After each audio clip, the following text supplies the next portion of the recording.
Tonight's regularly scheduled Newswire L.A. broadcast will not be seen, so we may bring you this Newswire L.A. special presentation. Newswire L.A. reports, Ujima Village, the aftermath. Tonight, we continue the untold story of the Ujima Village complex and its residents. Coming to you now from the former site of Ujima Village is Newswire L.A.'s Tricia Mitchell. I'm Tricia Mitchell with Newswire L.A., and we will be speaking with Michael Kenworthy to continue the discussion that took place in a once thriving area in L.A. County known as Ujima Village. We will also speak with the legal team to find out what they are actually doing for the things that have transpired here and caused 600 residents to lose their livelihood, their homes, and for some of them, ultimately their lives. As we return to what remains of Ujima Village, we rejoin Tricia and Michael Kenworthy of MK Consulting as he gives us the scientific aspect of the contamination that ended the lives of some and affected most of the lives of those at Ujima Village. We are 40 years later after the Athens tank farm closes, and the land is sitting here. Tell us what happened then. After the tank farm was demolished, HUD, which was the Housing and Urban Development, came in and built the project housing, which was the Ujima Village. They controlled it and owned it and had other operators operate it for a few years. Then at one point they sold it to the County of Los Angeles for $1. The county then received all the rents from the property. Then ultimately they built the Magic Johnson Regional Park around here as well. The difficulty was that HUD had some of its consultants early on, environmental consultants, warn them that the property may be contaminated. So I'm sure that HUD wanted to get rid of the property as fast as they could. Beginning in 1990, there were a number of environmental consultants at the property who did various types of investigations. Some going to groundwater, some only testing the soil. In all cases, they found contamination. Then in 1997, the Cal EPA asked the Water Board to take over the investigation here, and the Water Board refused at that time. Not until the LA County's legal counsel basically sent a letter telling the Water Board to take over in 2007 did they finally take a serious action towards it. Then in 2007, the Water Board told exxon-mobil and the county to expedite and clean this up as fast as possible. The difficulty we have, though, is it's been 23 years and they're still trying to characterize the site, and they haven't started any cleanup. Talk to me about the connection between all four, specifically the Water Board, Klinefelter, and ETS, because I believe there was a little bit of tension there in terms of who should be doing the study, why and why not. Yeah, in 2007, when the Water Board took over regulatory oversight of the cleanup here, they ordered Exxon and the county to hire somebody to come in and address the issue. Exxon hired Klinefelter, which is a large national consulting firm. They hired them to do the investigation, which they have been doing.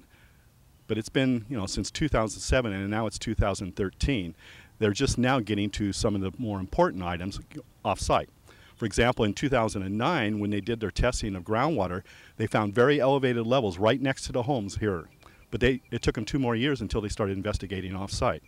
So the pressure was put on to have somebody else provide some oversight, and Cal EPA's Department of Toxic Substance Control, DTSC, was the one that was suggested, because now we're having potential health effects to humans.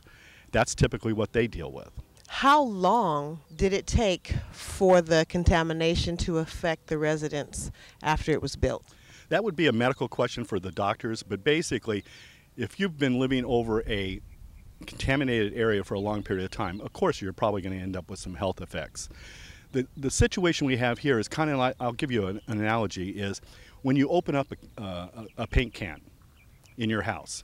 When you first open it, bam, you hit with the fumes. But as time goes on, the fumes get less and less. So imagine what the contamination was here in the 70s versus today.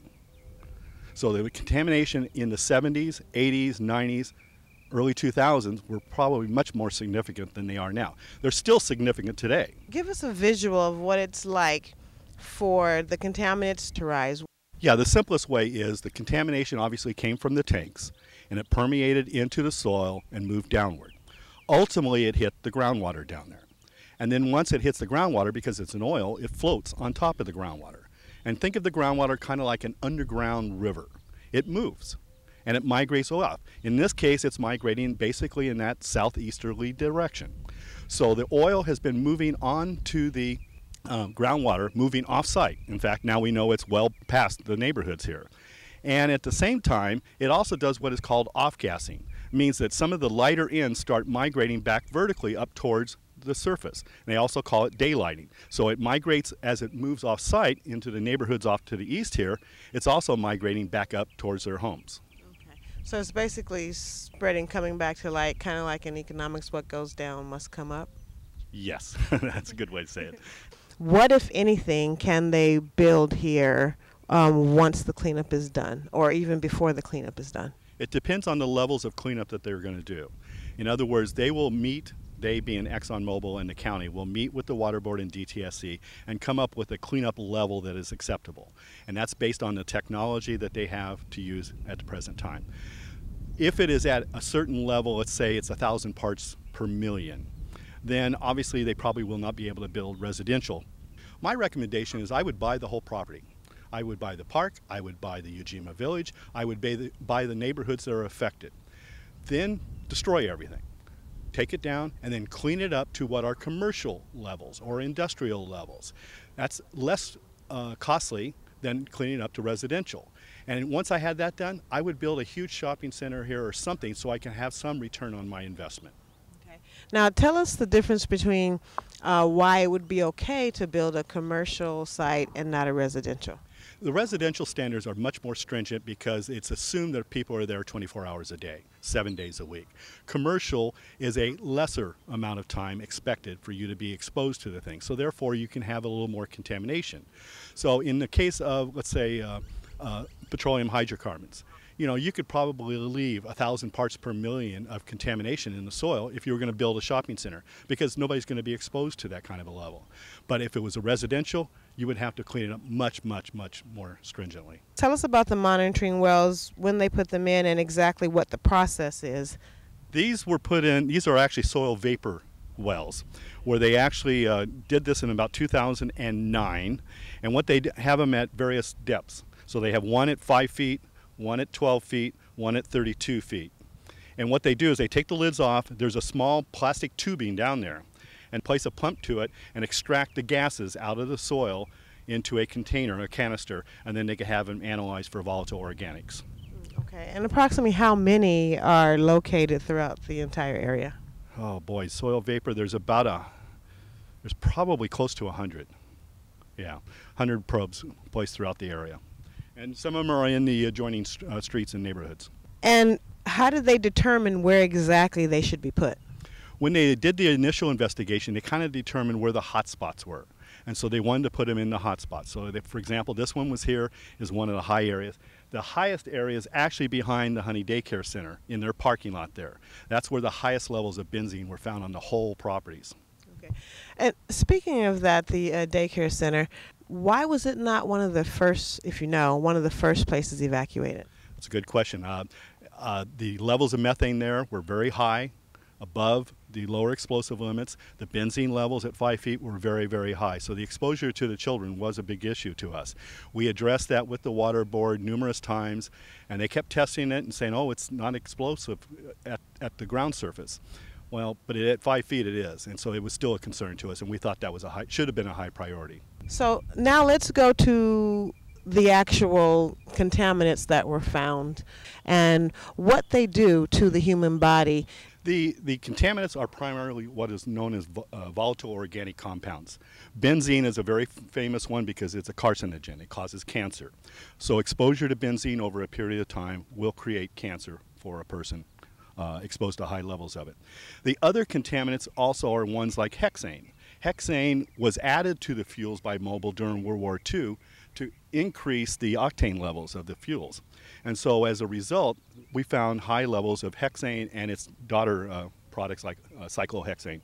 Those cause reproductive problems. So they'll cause miscarriages, they can cause deformation of the children who are born to people who are exposed to it. So those are the types of chemicals we're finding. They're all basically products of fuels. Tell us the levels that were found and how traumatic they are to the human body. Well, for example, benzene in 2006 by Rincon, who was a consultant for the county, found in the groundwater benzene at levels of like 2,600 parts per billion. The considered safe is 1, so it's significantly higher. In addition, we also found benzene at very elevated levels throughout this whole area. Again, if you can look at it, some of these parts were several thousand parts per million by volume, and yet considered safe is 26. So they're quite elevated in certain areas. Regional Water Board and DTSC are basically co-regulating, providing oversight. DTSC is looking more at the health effect portion of it, while the Water Board is still looking at the characterization of the groundwater plume, how far it's migrated, and ultimately what they're going to do to remediate and clean it up. Okay. And how close are they, if you may or may not know, to coming up with a solution to clean it up? I'm not certain exactly at this point, but there has been a work plan put out and been approved by the board, and at this time it looks like, I would hope, they would start some sort of remediation in the very near future. Okay. And at one of the original meetings that you guys had, I remember hearing something about the use of fans. Tell us what that process would be like and what it would actually do. They have to address 2 different types of media here. One is the groundwater, because that's obviously where the source of the contamination really is now. So they're going to have to put in a groundwater extraction and treatment system, which basically puts a well down there. It sucks the water up from the well, treats it above ground, and then re-injects the water back in. That's one of the big issues, and that's going to be a very expensive issue because the plume has migrated quite a ways. The second one, and the one that's more immediate for the neighborhood here, is they need to put in a vapor extraction system to clean up the gases that are in the soil. These were the ones I talked about were daylighting. They were moving up towards the surface. In this case, they put in a number of wells located at various lengths away from the main equipment. Same type of principle. They try to suck up the vapors, put it through some sort of a treatment and clean it up and do that. Well, typically these vapor extraction systems are quite noisy. So they'll try to soundproof them in the neighborhood areas, and they'll probably have a restriction on what hours they can actually operate them. You know, obviously when people are at work, hopefully, would be the best thing. So it is a difficult, it is a technically feasible, but it's going to be an expensive venture.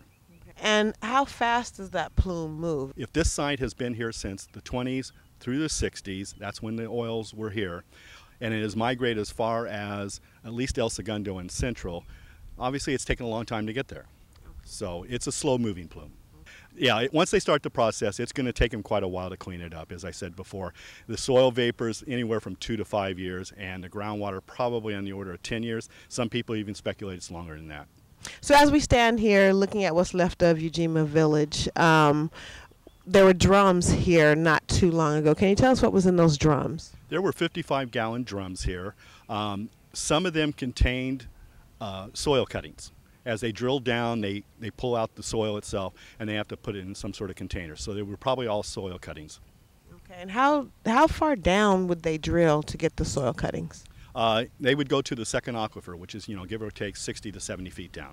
I'm pretty sure that this is not the only place in the LA County that has this issue. Do you have an idea of how many more places there actually might be? There's thousands. There's absolutely thousands. I've worked on a number of them myself, some in close by here and others that are further away. But there's the Water Board and the DTSC they're burdened with a lot of projects that they're working on. With the cleanup, do you believe that that will turn around the value of the homes in the surrounding areas? If I was a homeowner in the area right now, I obviously have an obligation to disclose that there's contamination underneath my property.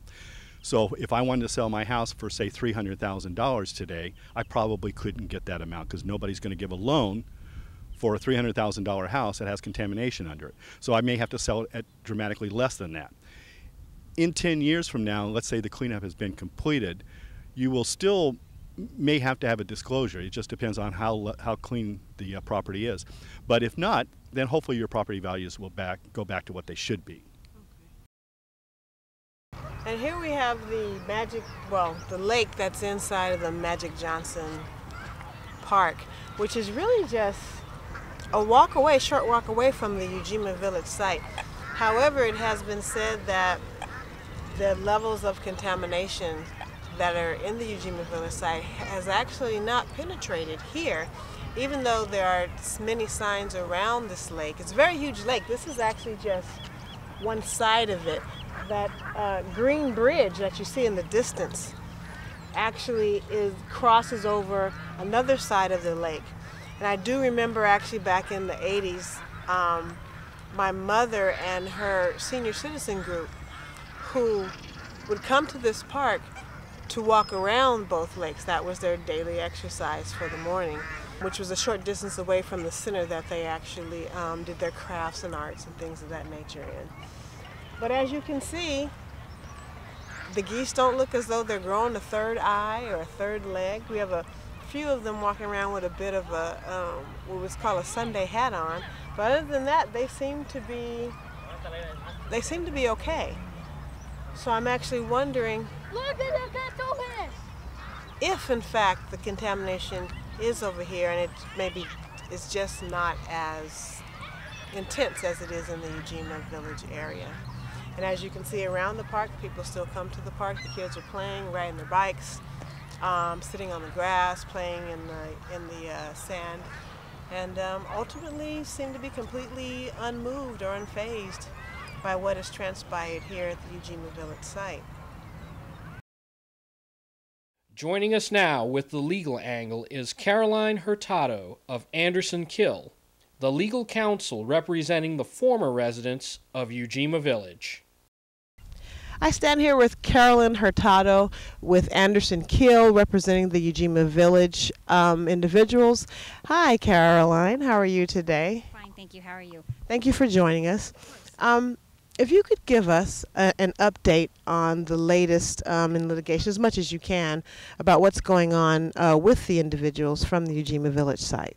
We're right now about to enter what we call an expert discovery phase. We completed a series of briefing on our complaint, and our complaint is where our various clients, over 700 of them, asserted their various injuries and rights to recovery for their exposure as a result of living at Ujima Village and in the surrounding neighborhood.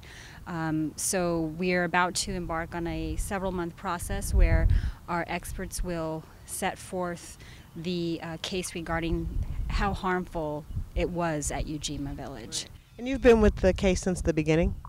The middle, but right. Okay. Well, can you tell us the process to how it actually got to Anderson Kill? We had a series of, I think, discussions in the community. There were several plaintiffs who had just started to notice that they were getting sick. No one talked about the contamination. No one knew about the contamination, and we had clients who lived in this community for decades and never knew. And I think that there was just a kind of a progression in the community where people all of a sudden discovered that it had been contaminated, and then wondered if their ailments that they were suffering were a result of that. So there was a discussion in the community, and then the case was brought, and we've been for about 2 years finalizing the pleading stage and getting ready to go into where we're going next. Mm-hmm. And was it a hard process to get from the point of the complaints to actually going to trial? Well, we haven't embarked on the trial process yet, but we are basically at the point where we're laying out our case piece by piece, and with trial in our sights, but not in the very near future. And give us a number of how many individuals were actually affected by the contamination. Well, there's an unknown number of individuals who were affected because people moved away from the community and maybe never knew or heard. So there could be significantly more than are actually in the lawsuit who were impacted by the exposure, by living at Ujima Village. We represent a little over 700 individuals. But like I said, those are just the individuals who are bringing a claim who actually learned about the contamination. So I think that the number is, I mean, it could be endless numbers of people who were exposed and just didn't know. Right. And out of that 700, is that the original 700, or have you lost some since then? There have been individuals who have not continued with their cases, so there's been, I think, a narrowing of some of the claims, but we have a substantial part who are still a part of the lawsuit. And so you say that you're in the process of laying out your case. Right. What do you think that your chances are? Do you think it's a very good chance that it actually will go to trial? At this time, we are very confident in the evidence that we have, and we have solid scientific evidence that backs up our clients' claims. And so based on that, I'm confident that we will proceed in this case, and that our clients will have their day in court, and that they will have a chance to tell a jury about how they were injured by living at Ujima. Okay. And how long do you think that trial would possibly take? The actual trial itself, I think that we may do it in bits, but I think the process, will probably take months. If you could walk us through your experience, your personal experience in having connections with these individuals who are contaminated, and how it affects you personally to have to see what is transpiring with them when it actually, possibly could have been prevented. It's very frustrating to see an entire community that was basically neglected and that got no answers, and frankly because someone believed that they weren't entitled to answers or even basic information. I don't know of many other communities that would stand for such a thing, but our clients had no choice in the matter. They had no opportunity. When they had the chance to ask questions, they were given answers that frankly just weren't true or got too little too late. So it's very frustrating and sad, frankly, to see a community that was just completely abandoned. Can you give us an idea of some of the specific ailments that some of your clients are suffering from as a result of the contamination from the Ujima Village site? Sure. What we're seeing is very consistent with what you would expect to see to exposure and those types of chemicals. We have neurotoxins, hexane, and we have benzene, which is a carcinogen, and then numerous other chemicals. And we're seeing miscarriages, learning disabilities, various numerous breathing ailments, neuropathy, issues with nerves. We're seeing a lot of upper respiratory, stomach issues, cancers, and those are the most, I would say, prominent ailments that we're seeing, and they're all very consistent with what you would expect. And if you could guesstimate with those kind of ailments, which more than likely won't get better, even though they no longer live in Ujima Village, can we really put a value on what that is? And if you were just to guesstimate, what would you say that might be worth in our court of law? Well, it is difficult to put a value on there, and one thing that I would add is that a lot of these injuries have what we call latency periods. And that means that just because nothing has showed up now, you could be in the middle of a 10-year period where you feel fine now, but there's something brewing inside you that you don't know about and you may not know about for 5 years. So I think medical monitoring is critical for that, because we want to make sure that people will have access to medical care at the time when these ailments will rise. So in terms of a number, when we factor in an adequate amount of medical monitoring and ailments, it's millions. Right. It's difficult to quantify that. And speaking on the medical monitoring, specifically because as the scientists said to us, there's a plume and the plume is moving. Would you suggest that the people living in the surrounding community, have a checkup as well? Absolutely. Absolutely. I think that, there is exposure. And I think that because of that, it's important that they do talk to their doctors and they are monitored. Okay. And the ailments that you mentioned is something that they should be looking for? Yes, and I think this is something that, unfortunately, for the individuals who lived at Ujima Village, they never had this opportunity. They never had the opportunity to tell their doctors, look, this is what's going on where I live. And so I think for the community, the off-site community, they now have that opportunity that the Ujima Village residents never had. So I think that for them to talk to their doctors and tell them what's here, that's an opportunity that they should take. And what would you say to our viewers who might be watching this if they were to find out that there was contamination in their area? What would you say to them about being able to spearhead something to make sure that their area got cleaned up? I would say that they need to act immediately and put pressure on their local officials that, not to take no for an answer and not to take limited information, but to press for answers and to not be afraid to ask for help from people who may be able to guide them through that process. But basically that they have a right to information, and just because someone who maybe a public official tells them, don't worry, that they have a right to ask, why not, and tell me more. Okay. Is there anything else you would like to add for our viewers in terms of Ujima Village? Even for the people here, in the surrounding community, what legal ramifications would you say that they might have? Well, I think that to answer your first question in terms of what else I could say, I think that we have I don't want to say a fair amount, but we now have regulatory activity. We have agencies who have come in and said, there isn't any harm today. Well, it's too little too late. We have people who lived here for decades without answers, and we have investigations that started far after most people left. So I think that in terms of people who are living here now, and I think that don't be persuaded by hearing just that, it's not bad. Well, what does that mean? How bad is bad when your family is being affected by what's underneath your home? So I think that if I had to, like you said, make a final point, I would say that everything that's being said now about how it's perfect there, well, you saw what's there now. No individuals are living there now. So frankly, what's there now is irrelevant. When people were living there, that's when it mattered. When families were being raised there, that's when it mattered. Okay. And to the people living in the surrounding communities whose property value or even businesses might be affected, what would you say to them? I would say investigate and ask questions and attend community meetings to get information and press for answers.